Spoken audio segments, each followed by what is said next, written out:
Welcome back to the Lemon Factor. I'm Chad, and today we're going to talk about oil catch cans.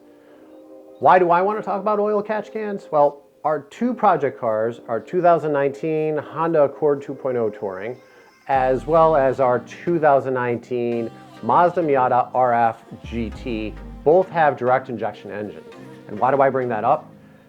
The use of an oil catch can is extremely important with DI engines, direct injection engines. And that's because in direct injection engines, fuel injectors are spraying their fuel directly within the combustion chamber, i.e. direct injection, as opposed to engines that are port injected where the fuel injectors are spraying the fuel within the intake port, which then makes its way into the engine, but on its way in covers the backside of an intake valve. So that is a very important distinction. And if you're interested in hearing more, then stay tuned.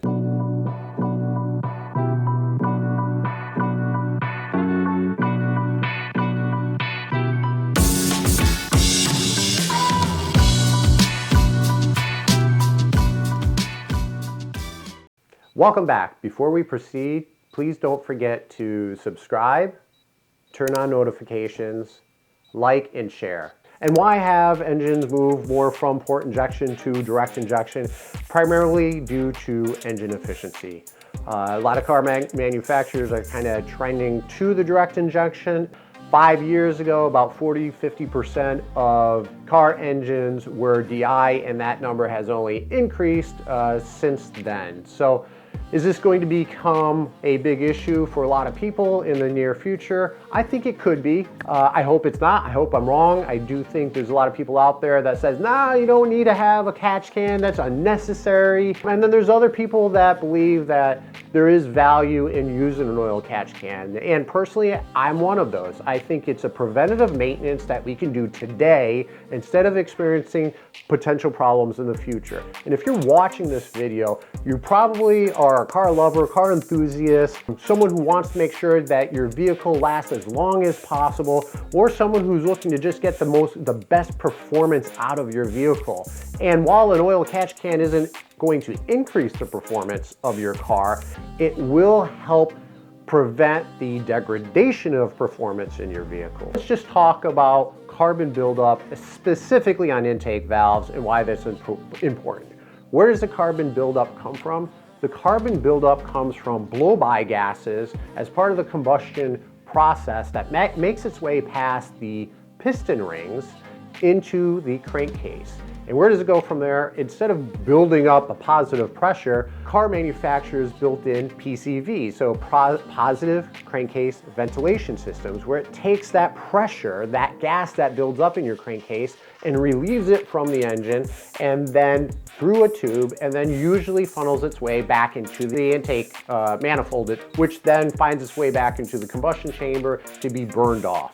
And again, port injection, that's fine because fuel is being sprayed into the intake port, and as part of that process, cleansing in a way the intake valve, so it's never become really a problem.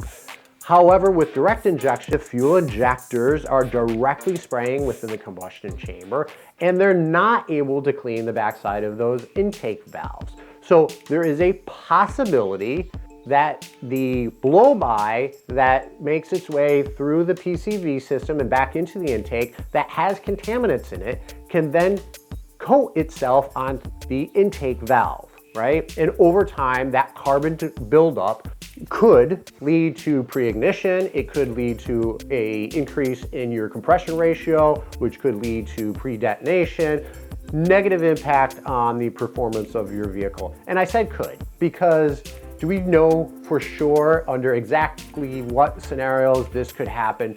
No, I don't think so. However, with that, I'll tell you some of what I believe. I do believe that individuals that drive their car frequently at highway speeds, that drive their car at various RPM levels, that go on longer trips, probably have less likelihood of this happening. I believe that people who have regular oil changes with high quality engine oil may have a reduced chance of this happening. And quickly, why is that? Today with high quality engine oil, there's a lot of additives put into the oil that will help prevent the bonding of that oil to metals, that'll help take some of those carbon deposits, connect itself to the oil, and it can be flushed out later on. So conversely, those individuals that do not have frequent oil changes, don't use a high quality oil, that maybe drive shorter trips at a slower speed, they may have a higher likelihood of experiencing carbon buildup on their intake valves. And I know some of you are probably saying, hey, I've seen videos, I've seen pictures, direct injection engines, they're all clean, or maybe you have one and you've checked it out.